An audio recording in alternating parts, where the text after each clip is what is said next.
In part one of The Farm, we talked about the sheer numbers of children that disappear every day in the U.S. alone. We talked about the fact that it is literally impossible for any citizen of any country to simply go to Antarctica on their own steam without being met by a menacing battleship. We talked about the fact that members of the known elite own all of the world's oceans, and that Antarctica itself appears to be in private ownership and appears also to be the seat of a powerful global kingdom, which is, or at least at one time was called, Taramar, a kingdom more powerful than any other on the earth, one to which AI-operated vessels are charted. How many children an hour? It's like nearly 900 children per hour disappear, right? Oh no, they've just gone missed. No, they get taken. They get taken underground. They get put onto container ships. They are used for adrenochrome. And from within this dark, elitist kingdom flows a permanent waterfall of blood.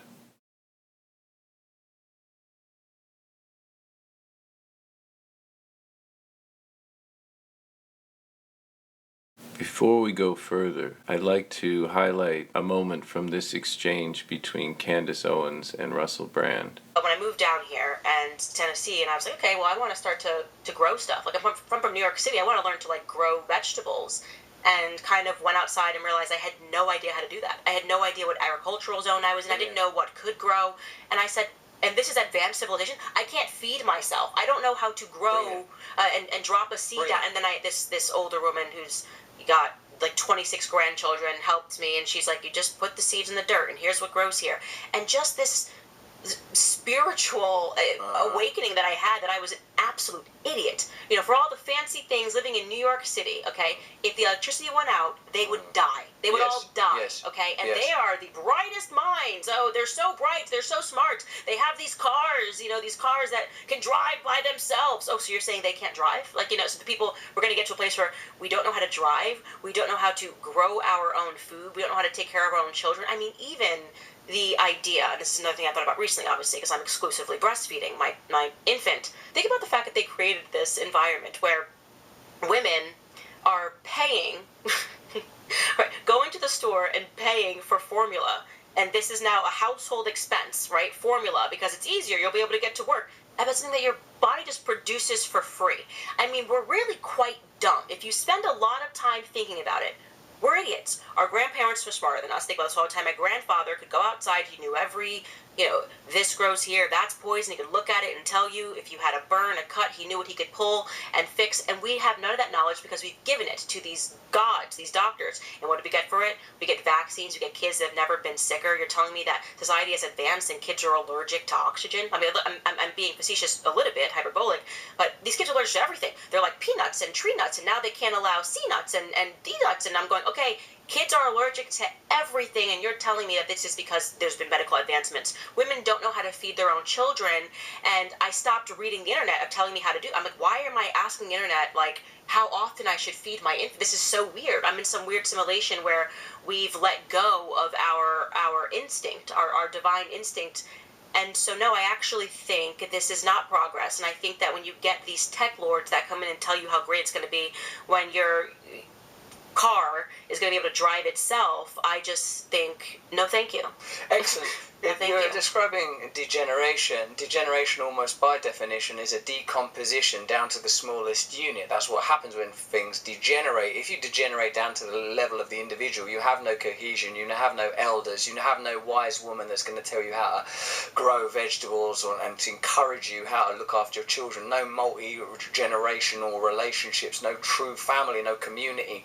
So, if we are in fact the stupidest, most automated, and most vulnerable that we have ever been, staring down an AI-controlled slave grid with zero spiritual or moral concern, I'd like to begin by asking, what do we actually know about our reality? This documentary, produced by Stu Peters and directed by Sean Hibbler, can offer some insights. As an architect of 20 years, I have a pretty good understanding of how materials react to the elements over time. Modern infrastructure of Seattle is at best 140 years old. There's no room in that narrative for a building to be showing the type of weathering that we're seeing beyond. So just to me, that one building alone is further evidence that this city was here for a long time. To me, it's been there for centuries. I would give this building 300 years. I like to look at a building as telling its own story. I'd like to say that stones don't lie. Stones are always going to tell you the truth. And if you look at it through that lens and you let it tell its own story, then something else emerges entirely. There are blocks, stones used in some of the constructions of places like Machu Picchu, even St. Augustine, Florida, just sitting there, a hewn stone that no amount of men could have dragged. It would have taken something larger, something more technologically assisted. That is, of course, unless we're talking about people of substantial size. In many ancient books all over the world, they speak of giants that existed alongside what we would call regular-sized people now. People who were larger might have had an easier time hauling, hewing, placing, arranging stones of this size that we see in the megaliths of the Americas, that we see in the megaliths of the whole world, may have been the result of giants.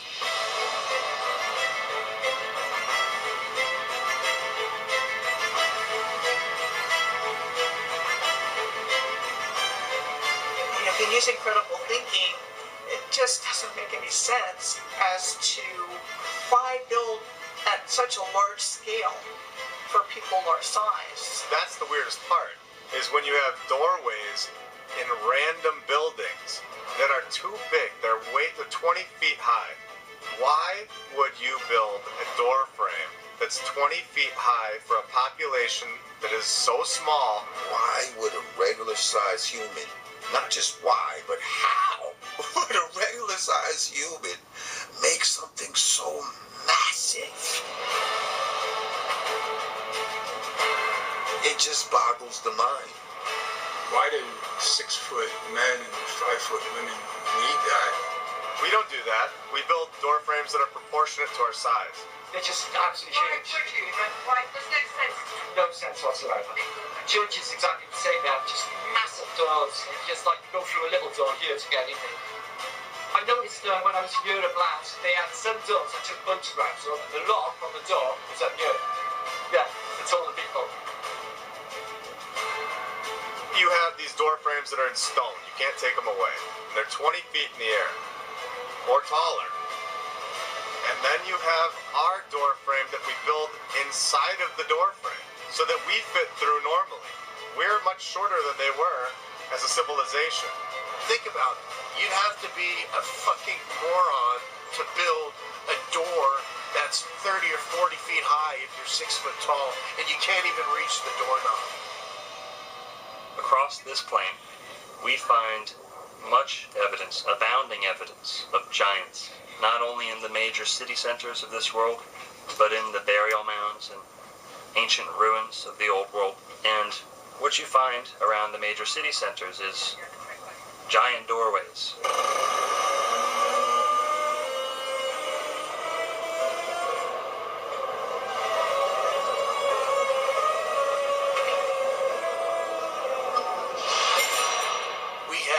Giant books. We had giant helmets. We had giant knives, giant samurai swords, giant rifles. We had giant shoes. We had giant crowns. We had giant typewriters, giant bells. Giant this and that, things that don't seem suited for the average sized person, even on the taller side. It just doesn't make sense. And to think that large communities of people got together and built structures that were excessive, costly to begin with, but then you're adding the factor that they're building for a greater size than they need, it's not very cost efficient. It's not in line with what we're told about frontier America. So even just compared to me, right, in terms of a hip placement, My knee is up here, and I'm 5'11". So these are really large individuals. Really large individuals. And then when you think about it, it's not even that big of a deal, really. Like, what's the big deal? There was giant people.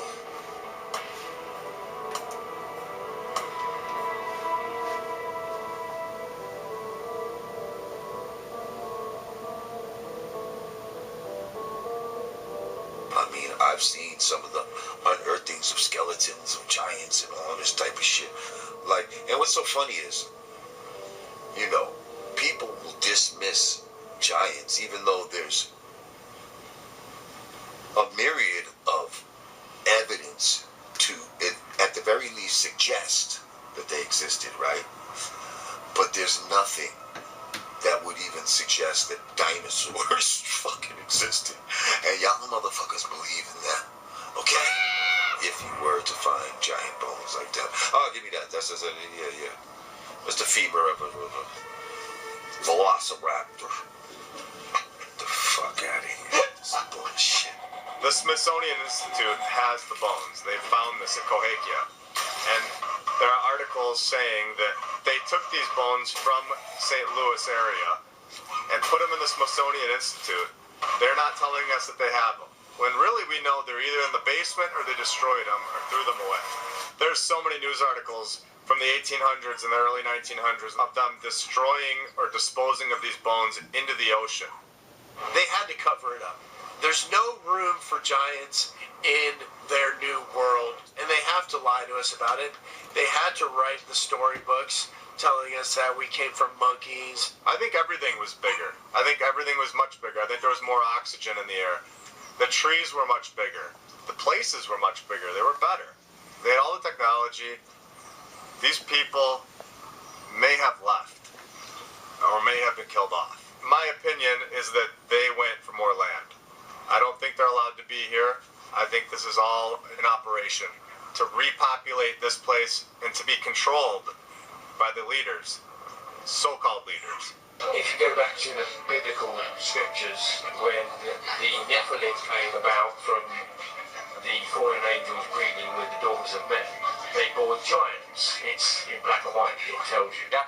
There's plenty of evidence physically we had a race of giants. We are not that race. We are a different race. What was the purpose behind intermingling giant DNA with human DNA? There seems to be evidence that these giants were the rulers of civilization at that time. The question then becomes, where did they all go? And why did they leave? The answer appears to be they left because something far, far worse had arrived. Next, let's talk about fires. So in school we learn about one fire. We learn about the Chicago Great Fire.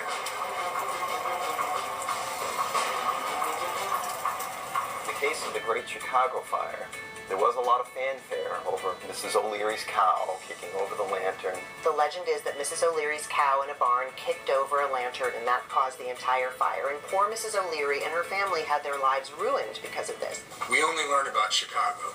And I remember going to summer camp, and we're sitting around the campfire. It's one dark night when we were all in bed. Oh, Miss O'Leary took a lantern to her shed, and when the cow kicked it over, she turned around and said there'll be a hot time in the old town tonight. Fire, fire, fire. And we would yell fire louder and louder with each verse. And we do this like 10 times to where it was echoing back to us across the lake. And now when I think about it, it's like how many kids growing up in America were singing this song about this stupid story. What I realize is that it's like an incantation, and it's spellcasting. Where did this song come from? It's a story that they wanted the population to come to embrace and believe as part of the founding mythos of the country and who we are as a people. Well, lo and behold, as an architect with the keen interest in history, I come to find out only within the last few years that there were fires in every major city. And then I come to find out that it's not just wooden shanty town built out of matchsticks. We're looking at city after city after city with photographic evidence showing masonry buildings of the most exquisite type. Philadelphia, New York, Boston. You come down to Florida, Jacksonville, Miami. Every major city at one point was burned to the ground. Believe it or not, these were stone cities. These were megalithic stone cities, ancient metropolises that were burned down as if they were made from wood. Very quickly. Now we can speculate as to what the source of that destruction was. From above, from below, arson, biblical destruction, you name it. Nonetheless, every major city in America, if not Europe, the entire world, saw a great devastation by a fire. You'll see pictures of people walking on the sidewalk like no big deal. I mean, that's subjective, but I mean, that's what it looks like. The pictures are strange. The sequence of events that are supposed to have taken place are strange. So, there's just a lot of clues, if you will, that these weren't random events like somebody wants us to believe. If you look at photos of even the buildings that still exist of the old world, they always give a backstory for why they took them down, but it's just curious why so many towers are missing now. And so Pioneer Square is one of those examples. And this was built in the immediate aftermath of the fire in 1889. Is curious because it appears on a real estate map from before the fire in a fully and intact form. In order for stone to burn down, it has to reach 2,000 degrees Fahrenheit. House fire reaches the temperature of 1,000 degrees, that's half. It's impossible for any stone building to be burning down. The 1800s and earlier fires may have been fake. They try to explain away multiple buildings with fire stories and multiple courthouses built on the same site in just a year with the same architect, and they're just demolishing these buildings. This is exactly why my fireplace right here is made of brick and stone, because it doesn't melt. You gotta be an idiot to think that these forest fires are gonna be melting brick and stone. Use your head, guys. As they are busy dismantling it in the 3D reality that we experience, it was part of a program to dismantle the old world and shock us into an acceptance of basically the New World Order. That's why I wanted to speak to you today about the New World taking shape around us, about the prospects for a New World Order now within our reach. It's the New Order, Babylon banging down your door. The war pigs hungry for war. We rally the troops and raise the sword, once and for all. It's the New Order, Babylon begging for your souls. They coming and they want control. We burn their system to the floor, once and for all. It's time to wake the fuck up.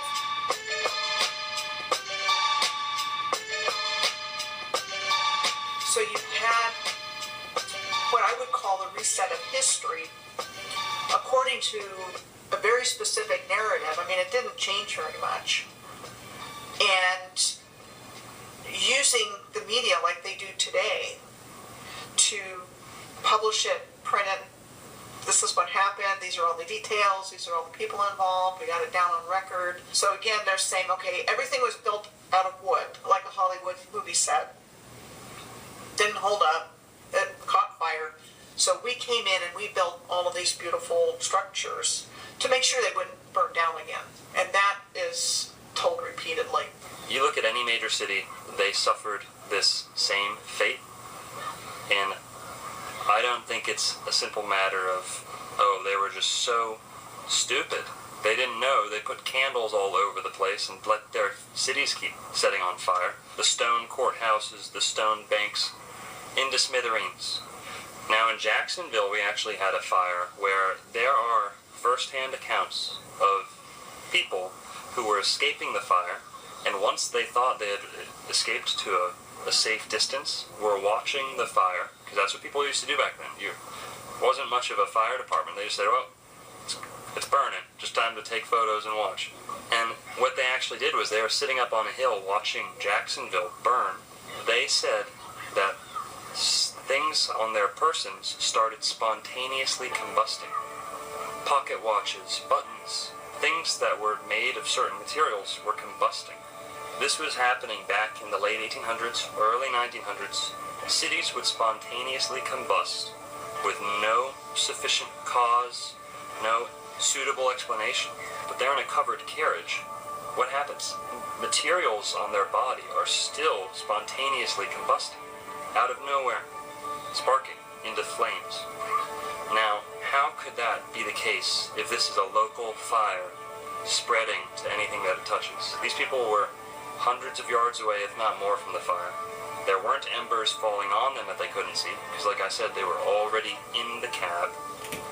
So this is just one instance in Florida, and you can go look up your own city, the closest major city to you, and you'll find this same fate. You look at destruction from World War I, World War II, it looks exactly the same. Seattle burned down, the downtown. 2 months later, Ellensburg, which was at that time a major city in central Washington Territory, burned down. 2 months after that, Spokane, which was another major city on the eastern flank of the territory, burned down. And when I discovered that, I just went, hold on a second. Like, there's something else entirely going on in the backstory. And there's also probably a component of the energy grid in all of this as well. Because they keep what they can use, they keep what benefits them. And at some point they determine, okay, we don't need that anymore, for whatever the reason. Part of the story of the fires is that the fire chief wasn't in town at the time. He was away on some conference. And so the command structure was broken, so the mayor at the time in Seattle was the one that was calling shots.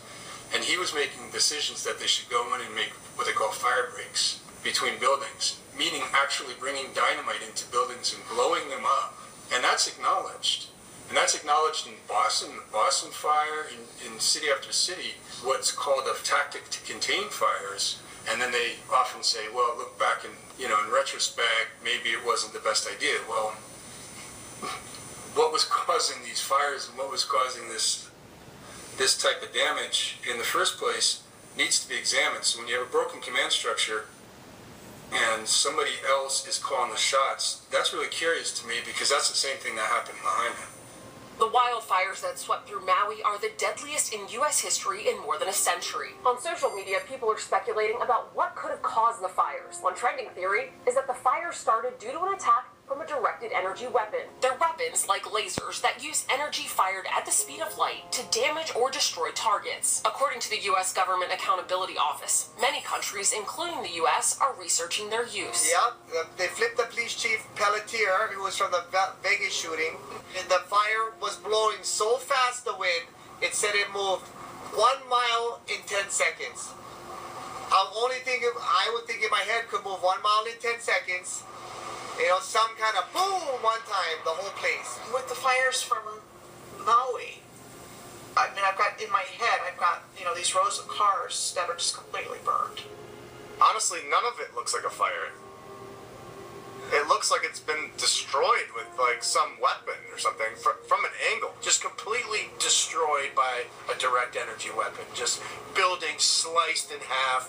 You have melted cars. You have melted everything. It just completely looks like a war zone. Send a laser from a directed energy weapon against the community and then step back and say, oh, that was natural, or too bad, so sad.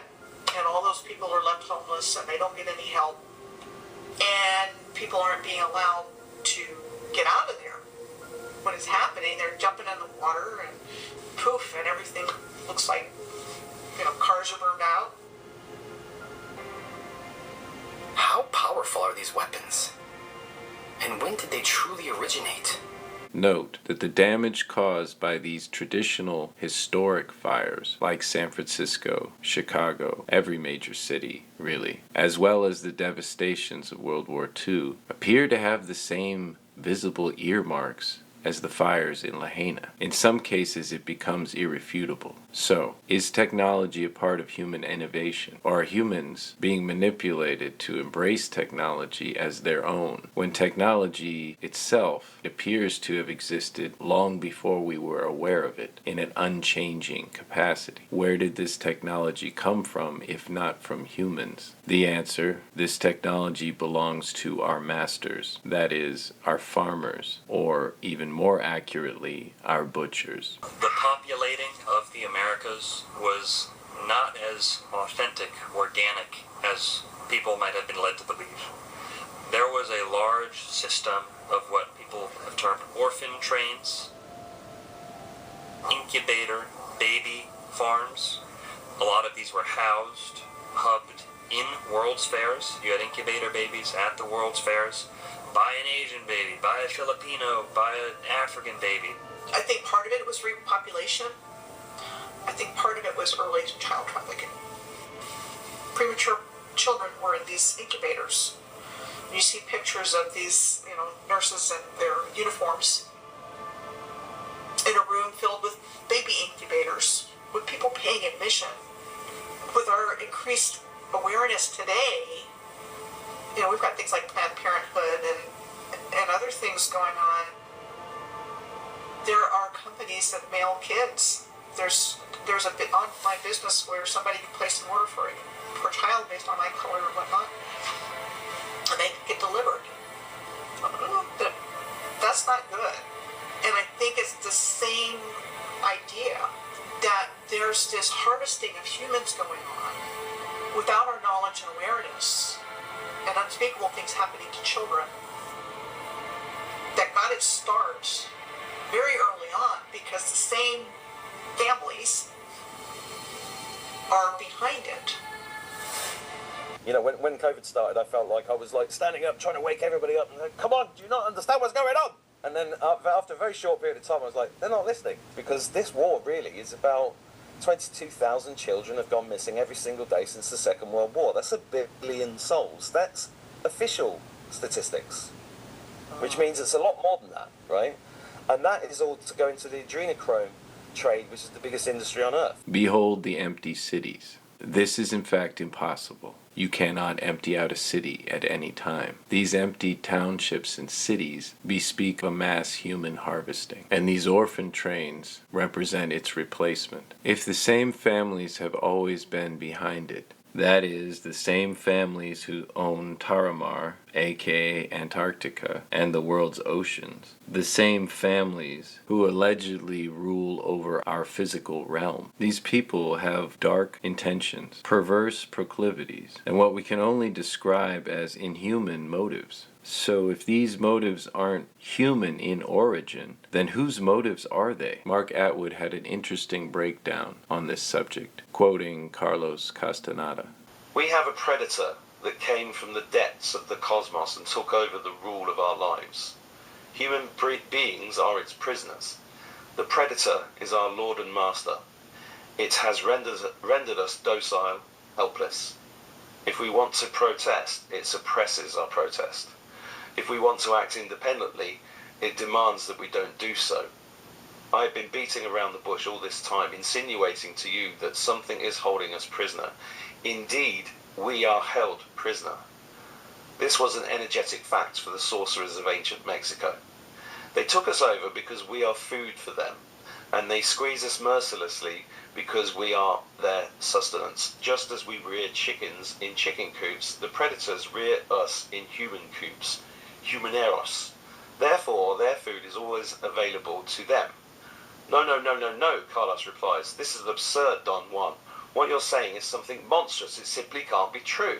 For sorcerers, or for average men, or for anyone. Why not? Don Juan asks calmly. Why not? Because it infuriates you? The sorcerers of ancient Mexico were quite ill at ease with the idea of when the predator made its appearance on Earth. They reasoned that man must have been a complete being at one point, with stupendous insights, feats of awareness that are mythological legends nowadays. And then everything seems to disappear, and we now have a sedated man. What I'm saying is that what we have against us is not a simple predator. It is very smart and organized. It follows a methodical system to render us useless. Man, the magical being that he is destined to be, is no longer magical. He's an average piece of meat. We're being herded. We're being vaccinated and herded, and we are heading for the slaughterhouse. That's what's happening. There are no more dreams for man, but the dreams of an animal who is being raised to become a piece of meat. Trite, conventional, imbecilic. And this is where you get the fall of man, fallen angels. So when you look at the disappearing civilization, Egypt, Atlantis, what people call Tertiary as well, what I said before, in that time event, this entire construct, universe was open. You get all of the angels coming to the earthly realm. You get all of what's considered gods to the earthly realm. All of the entities, all beings and races through the 12 heavens were here. And so when the fall happened, the only thing that happened is they went back to, you could say, their stations, their kingdoms. And some of them have not. Some of them has actually stayed here. Some of them have been here. You even go into Antarctica. This is where they have the Antarctic Treaty, where every country is signed up to the Antarctic Treaty to make sure that you cannot explore those places. Because when you explore Antarctica, you will see that a lot of the pyramid structures are there, and a lot of the original bodies are there too. A lot of the original technology was there, of projecting the soul from the physical body into other bodies, other forms. And most of the races look like humans. Even when you look at angels, they look like humans. I came to the conclusion a few years ago that I think only about 20% of the world's population are actually organic humans. A lot of the beings and races are still here. This is where biblically you go into the fallen ones. Now, when you look at the entirety of this place from the other side, when you're out, this place isn't as what NASA has depicted it. And people that say that we have proof, we have pictures and stuff, all these are composite. NASA even says that the images that they do are composites. And you have CGI. Space isn't the way that we have been told space is. None of the things that they have stated is actually accurate in that sense. It actually looks, when you're outside, it actually looks like this.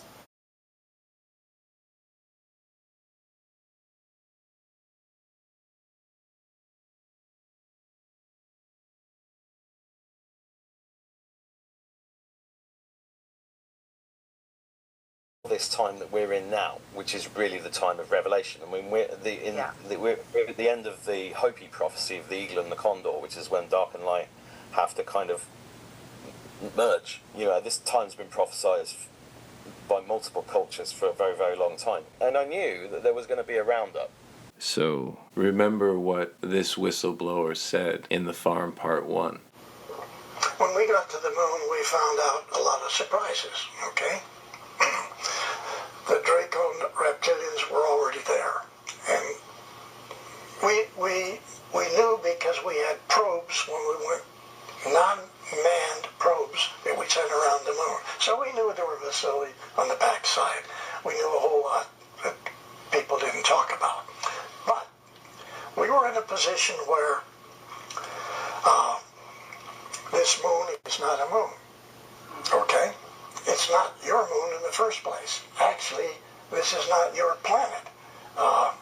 This is their laboratory. What he said made me think of the notorious face behind the moon, and I went looking for that footage, and remarkably could not find it anywhere. The templates were there, but nothing behind them. Finally, I found a single video and immediately, roughly, captured it. Hey, up there, boy.